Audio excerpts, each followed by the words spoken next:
अस्सलाम वालेकुम, hope you are fine. आज हम स्टार्ट करेंगे अपना लेक्चर नंबर 19 और लेक्चर नंबर 19 स्टार्ट करने से पहले मेरी आप लोगों से रिक्वेस्ट है, अगर आप लोगों ने मेरा चैनल सब्सक्राइब नहीं किया हुआ तो सब्सक्राइब कर लें।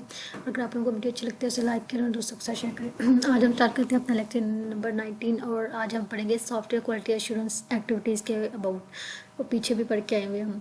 और इसमें इसने कहा है कि the large number of task involve in software quality assurance activities. इसने कहा है कि बहुत से नंबर ऑफ टास्क जो होते हैं वो सॉफ्टवेयर क्वालिटी एश्योरेंस एक्टिविटीज़ के अंदर इन्वॉल्व होते हैं। उसमें कौन कौन से है, कौन कौन सी चीज़ें इसमें इंक्लूड है, इसमें क्या formulation, quality management plan, applying software, ये डिफरेंट जो है ना वो तकनीक से ही आप लोगों ने पढ़ लेनी है। लेकिन ये है कि ये लिखी काफ़ी ज़्यादा लंबी लंबी हुई है तो याद नहीं रहती, तो आप इस तरह याद कर लें कि क्वालिटी मैनेजमेंट प्लान होगा, फिर हमारी तकनीक्स होगी, फिर हमने रिव्यू करना है, फिर हमारी टेस्ट स्ट्रेटजी होगी, फिर इन्फोर्सिंग प्रोसेस होगा, फिर कंट्रोल चेंजिंग होगा, फिर हमने जो है वो मेजरिंग इम्पैक्ट जो हमारा चेंजिंग का है उसे मेजर करना है, परफॉर्मेंस और रिकॉर्डिंग और कीप रिपोर्टिंग।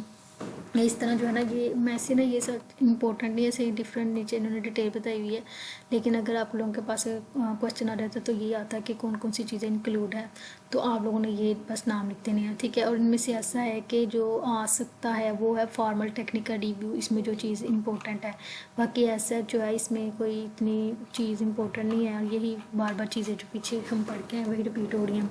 अच्छा, सबसे पहले क्या आ रहा था, फॉर्मुलेटिंग क्वालिटी मैनेजमेंट प्लान। इसमें से कहा है कि ये सॉफ्टवेयर क्वालिटी एश्योरेंस का एक टास्क होता है, या कह लें कि ये एक्टिविटीज़ के अंदर इंक्लूड होते हैं। सॉफ्टवेयर क्वालिटी एश्योरेंस के अंदर ये क्या चीज़ करता है, ये क्या करता है, ये क्वालिटी मैनेजमेंट प्लान की तश्कील करता है, ठीक है। उसके बाद ये क्या करता है, सेकंड ये करता है कि क्वालिटी मैनेजमेंट प्लान, इसने कहा है कि जो प्रोडक्ट सॉफ्टवेयर प्रोडक्ट हमने डेवलप करना है उसके हर लिहाज से उसकी क्वालिटी एस्पेक्ट जो होता है ना उसने आइडेंटिफाई करना है। सबसे पहले मतलब जो सॉफ्टवेयर प्रोडक्ट हमने डेवलप करना है उसकी उसने क्वालिटी को आइडेंटिफाई करना है, और फिर उसका जो है ना क्वालिटी मैनेजमेंट प्लान बनाना है। फर्स्ट वाले ने ये करना है। सेकंड वाले ने क्या करना है, इसके बाद आ जाता है अप्लाइंग सॉफ्टवेयर इंजीनियरिंग। इसने क्या कि सॉफ्टवेयर इंजीनियरिंग तकनीक्स जो होती हैं वो हेल्प करती हैं सॉफ्टवेयर डिज़ाइनर की, ताकि वो हाई क्वालिटी स्पेसिफिकेशन को अचीव कर सकें। और इसके बाद आता है फॉर्मल टेक्निकल रिव्यू, और ये बहुत इंपॉर्टेंट है, और ये थर्ड टाइम मैं आप लोगों को ये इस लेक्चर में या सेकंड टाइम में ये बता रही हूँ। ये लास्ट लेक्चर में भी दो में हम पढ़ के हैं फॉर्मल टेक्निकल रिव्यू, और ये बहुत इंपॉर्टेंट है, और नेक्स्ट भी ये इसका एक पार्ट आ रहा है। तो मैं आप लोगों को बेसिकली बता दूँ कि रिव्यू से मैं पीछे भी आप लोग बता के कि रिव्यू से आपको पता चलना चाहिए, फॉर्मल टेक्निकल रिव्यू से पता चलने कि रिव्यू में हम क्या करते हैं, हमने पूरी एक चीज़ को रिव्यू करना है और हमने देखना होता है अगर कोई एरर आ रहा है तो हमने जितनी जल्दी हो सके उसे जो है ना हमने ख़त्म करना है। तो फॉर्मल टेक्निकल रिव्यू का मतलब बेसिकली यही होता है। इसमें इसने कहा है कि formal technical view in contact assess the quality. इसने कहा है कि फॉर्मल टेक्निकल जो होता है उसने हम इसलिए कंडक्ट करते हैं ताकि हम अपनी क्वालिटी को असेस कर सके और अपने प्रोटोटाइप के डिज़ाइन की क्वालिटी को अच्छा कर सके। इसके बाद इसने कहा है कि if the meeting with technical staff, इसमें इसने कहा है कि हमने जो है एक अपने टेक्निकल स्टाफ के साथ जो से होती है वो मीटिंग रखनी होती है। इसमें हम जो है ना हमने क्वालिटी के बहुत डिस्कस करते हैं, जो हमारी सॉफ्टवेयर प्रोडक्ट की रिक्वायरमेंट्स होती हैं, जो हमारे सॉफ्टवेयर प्रोडक्ट की रिक्वायरमेंट्स होती है उसकी क्वालिटी का बहुत जो होता है वो हम अपने स्टाफ के साथ डिस्कस करते हैं, और हमने अपनी या डिज़ाइन की क्वालिटी के बहुत जो है वो डिस्कस करते हैं। और इसमें इसके बाद आता है एफटीआर क्या करता है, ये डिटेक्टिंग करता है एरर को at early phase of development. इसने कहा कि जितनी जल्दी हो सके ना ये एफटीआर जो होता है वो एरर को डिटेक्ट करता है डेवलपमेंट फेज़ के अंदर। मैं पहले भी बता के रही हूँ, ये बहुत इंपॉर्टेंट है, ये आप लोगों ने किसी सूरत जो है वो मिस नहीं करना। इसके बाद आता है applying multi tier testing strategy. क्या इसका कहते हैं कि ये जो चीज़ है इसका या जो ये इंक्लूड हो रहा है सॉफ्टवेयर क्वालिटेशंस के, इसका एक ही एम है कि ये एरर को डिटेक्शन करेगी और इसकी टेस्टिंग करेंगी। नाम से ही आप लोगों ने आगे जो है वो चीज़ें याद करनी है।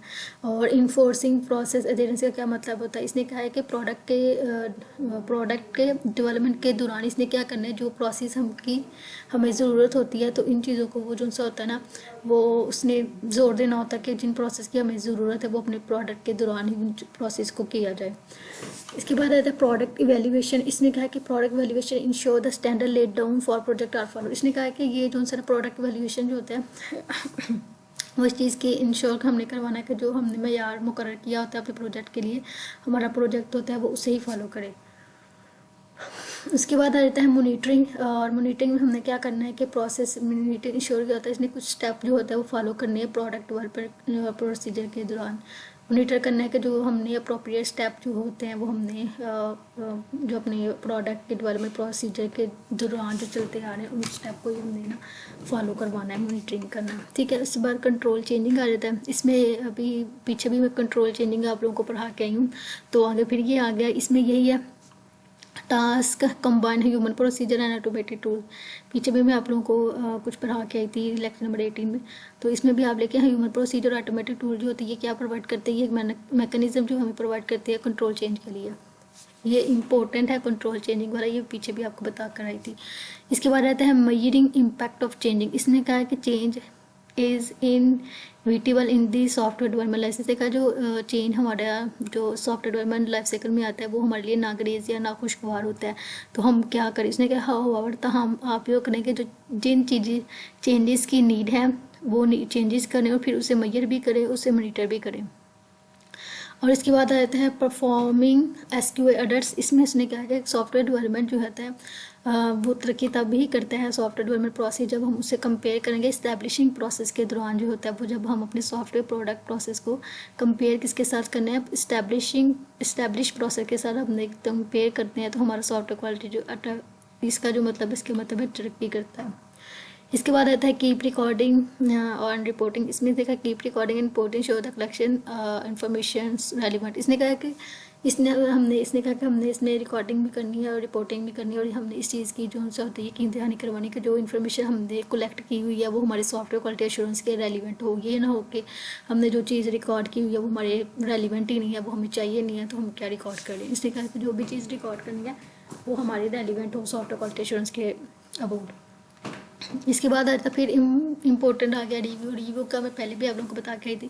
जहाँ पे फॉर्मल टेक्निकल रिव्यू आ जाए, यहाँ पे रिव्यू आ जाए। रिव्यू का बेसिकली यही मतलब होता है जब हम कोई चीज़ जो होती है वो डेवलप कर रहे होते हैं, ठीक है, तो हमने एक दफ़ा उस चीज़ को रिव्यू करना होता है। रिव्यू से ही आपको अंदाज़ा हो जाना चाहिए कि इसका क्या मतलब है। तो तब हम जब कर रहे होते हैं तो हमें पता होता है कि आप यही कह लें, मैं पीछे एग्जांपल दे के आई थी कि अगर आप लोगों के एग्ज़ाम है तो आप एक चीज़ को रिव्यू करते हैं, इस वजह कोई भी अगर कोई कमी पेशी रह गई हो तो वो हमारी जो है वो ख़त्म हो जाए। तो इसमें भी इसी तरह कि हमने रिव्यू करनी है तो हमने देखना है अगर कोई एरर वगैरह अगर हम फिल्टर आउट कर लें अपने प्रोडक्ट को डिलीवर करने से पहले ताकि जो है ना हमारा जो प्रोडक्ट है वो अच्छा मतलब डिलीवर हो। इसमें भी इसने कहा कि software review is an effective way filtering error. इसने कहा कि जो सॉफ्टवेयर रिव्यू ये इफेक्टिव वे है जिसमें हम अपने एरर को फिल्टर आउट कर देते हैं सॉफ्टवेयर प्रोडक्ट के अंदर। और इसके बाद इसने कहा कहता है error found after product release cost 50 time much correct one detected. मतलब इसमें इसने कहा है कि अगर हम जो है एरर जो होता है हमें मिलता है अपने जब हम अपना प्रोडक्ट रिलीज़ कर देते हैं, ठीक है, अगर हमें तब एरर मिलता है तो हमारी 50 गुना जो वो कॉस्ट है वो ज़्यादा लगती है बजाय कि हम जो है ना वो अपने ड्यूरिंग फेजेस के दौरान यानी हम जब हम फेजेस पे काम कर रहे होते हैं तो तब हम जो है इसे डिटेक्ट कर दें बजाय कि हम जो है प्रोडक्ट जो डिलीवर कर लें तो फिर हमारे पास जो है एरर आए या हमें कोई शिकायत वगैरह मिले तो जैसे बार उस पर ज़्यादा पैसा लगता है उसे रिपेयर करने के लिए। और इसके बाद आ जाता है मोस्ट इम्पोर्टेंट जो है वो आ जाता है ये क्वेश्चन। इसमें some of the most common software review techniques कौन सी है, सॉफ्टवेयर रिव्यू टेक्निक्स कौन सी है। Inspection, walk through, formal technical review. Inspection का मतलब होता है मुआयना करना, ठीक है। अब इसमें जो है ना वो डिफरेंट इन्होंने पूरा पैराग्राफ लिखा हुआ है और इसमें मैं आप लोगों को बहुत सिंपल और बहुत ईजी वे में आप लोगों को समझाऊंगी। इंस्पेक्शन क्या होता है। Inspection improve the reliability. Inspection क्या इम्प्रूव करती है, ये रिलायबिलिटी को इम्प्रूव करती है, अवेलेबिलिटी को इम्प्रूव करती है और मेंटेनेबिलिटी सॉफ्टवेयर प्रोडक्ट की। ये सॉफ्टवेयर प्रोडक्ट की किन चीज़ों को जो से इम्प्रूव करती है, अवेलेबिलिटी को, रिलायबिलिटी और मेंटेनेबिलिटी को। उसके बाद आता है group inspection enable team members. कहते हैं कि जो ग्रुप इंस्पेक्शन होता है वो हमने इनेबल किया होता है टीम मेंबर्स के लिए इनेबल किया होता है ताकि वो एक दूसरे के साथ अपने नॉलेज को और अपने आइडियाज़ को एक्सचेंज करें during the inspection session. Inspection session के दौरान ये दोनों से ना वो एक दूसरे के साथ जो अपने नॉलेज और इंफॉर्मेशन को एक्सचेंज करें। उसके बाद आता है inspection can be combined with structure. Inspection को किसके साथ कंबाइन किया जाता है, स्ट्रक्चर के साथ जो होता है वो कंबाइन किया जाता है, ये भी इंपॉर्टेंट चीज़ है। इसके बाद इसने systematic test provide a powerful tool for creating defect free program. कहते हैं कि जो सिस्टमैटिक टेस्ट जो होता है वो हमें एक पावरफुल टूल प्रोवाइड करता है ताकि हम एक डिफेक्ट फ्री प्रोग्राम क्रिएट कर सकते हैं। इसके बाद आता है an inspection consist of 3 to 8 members. Important MCQ लेके इंस्पेक्शन टीम के अंदर कितने लोग मुश्तमिल होते हैं, ये 3 या 8 मेंबर्स पर मुश्तमिल होता है। और ये कौन सा प्ले रूल कर रहे होते हैं, ये मॉडरेटर का रूल प्ले कर रहे होते हैं, ऑथर का, रीडर का, रिकॉर्डर का एंड इंस्पेक्टर का। अब आ जाते हैं इस चीज़ के ऊपर कि मॉडरेटर क्या होता है और ऑथर क्या होता है, रीडर क्या होता है और इंस्पेक्शन क्या होता है। ये जो पैराग्राफ है नीचे आप लोगों ने पढ़ना है तो पढ़ लीजिएगा, ठीक है। ये मैंने हाईलाइट किया हुआ, लेकिन मैं आपको इजी वे में बता दूं कि मॉडरेटर क्या होता है। एक मीटिंग होती है और जो मीटिंग का इंचार्ज होता है उसे हम कहते हैं मॉडरेटर। ये ऊपर हम पढ़ के आए मॉडरेटर, ठीक है। इसके बाद ऑथर है। ऑथर क्या होता है, कहते हैं कोई पर्टिकुलर डॉक्यूमेंट है, जो भी कोई डॉक्यूमेंट होगा वो उसका ऑनर होगा, यानी जो उसका मालिक होता है उसे हम कहते हैं ऑथर। किसी भी पर्टिकुलर डॉक्यूमेंट का जो ऑनर होता है उसे हम कहते हैं ऑथर। इसके बाद आता है रीडर। क्या होता है, इसने कहा जो रीडर जो होता है वो रीड करता है entire document in the front of the project, यानी ये वो जो रीडर का या ऑथर का डॉक्यूमेंट है वो रीडर ने ना पूरी टीम जो हमारी बनी हुई है उसके सामने जो से ना उसने वो प्रोजेक्ट को जो से ना रीड करना होता है। और इसके बाद आता है रिकॉर्डर। रिकॉर्डर का ही काम होता है अगर कोई भी मिस्टेक या कुछ भी हो या कोई भी मीटिंग चल रही है तो उसे रिकॉर्ड करना है। और इंस्पेक्टर का क्या मतलब होता है, इंस्पेक्टर जो होता है वो मिस्टेक को फाइंड कर रहा होता है। कोई भी अगर गलती हो रही हो या कोई भी हम अगर टीम के अंदर बैठे हुए हम अपना डॉक्यूमेंट किसी को भेजते हैं तो उसके अंदर कोई मिस्टेक आ रही है तो जो हमारा इंस्पेक्टर होता है वो इन मिस्टेक को फाइंड आउट करेगा। ये आप लोगों ने ऊपर पढ़ लेना है और आप लोगों को जो भी इजी लगे आप लोग कर लीजिएगा। इसके बाद रहता है वॉक थ्रू। क्या होता है, इसने वॉक थ्रू का मैं आप लोग इंग्लिश आप लोग खुद पढ़ लीजिएगा, मैं आप लोगों को सिंपल इसका बताती हूँ। वॉक थ्रू का ये मतलब होता है एक ग्रुप होता है हमारा, हम एक चीज़ डेवलप कर रहे हैं यानी अपना कोई प्रोडक्ट डेवलप कर रहे हैं, ठीक है। वो हमने अपने प्रोडक्ट को ना एक ग्रुप में रिव्यू करवाना होता है, यानी अपना प्रोडक्ट उन्हें देते हैं कि आप इसे रिव्यू करें, इसके ऊपर अपने ओपिनियन दें। जो भी फिर उनका रिव्यू होगा, यानी अगर हमने अपना प्रोडक्ट अभी लॉन्च नहीं किया लेकिन हम जो है वो अपना प्रोडक्ट की कॉपी या कोई प्रोडक्ट का सैंपल जो है वो किसी को देते हैं, एक ग्रुप मेंबर को। और उस ग्रुप में जो है वो अच्छे खासे हाई लेवल के लोग बैठे होंगे। फिर वो लोग जो होते हैं वो हमारी मिस्टेक निकालेंगे कि हमें क्या चीज़ जो है वो इधर करनी चाहिए थी, कौन से प्रोसेस को अडॉप्ट करना चाहिए था, ठीक है। फिर उनकी इन रिव्यू के जब वो हम उन एक्टिविटीज़ यानी उस ग्रुप से वो अपना रिव्यू करवाएंगे प्रोडक्ट, फिर हम जो है ना फिर हम देखेंगे कौन सी मिस्टेक हमारी आई है और किन प्रोसेस को हमें अडॉप्ट करना चाहिए तो फिर हम जो है ना उसके हिसाब से अपने प्रोडक्ट को जो उनसे ना प्रोग्रेस करेंगे अपने प्रोडक्ट की। तो ये आप लोग पढ़ लीजिएगा, ये इंपॉर्टेंट है। इसके बाद आता है फॉर्मल टेक्निकल रिव्यू। वही चीज़ पीछे पर आकर रही हूँ, यही आगे लिखी हुई है तो ये भी आप लोग पढ़ लीजिए। फॉर्मल टेक्निकल रिव्यू इसमें मैं बेसिकली लिख दिया focus on making system error free. इसमें हमने हमारा मेन फोकस यही होता है कि हमने अपने सिस्टम को जो होता है ना वो एरर फ्री बनाना है।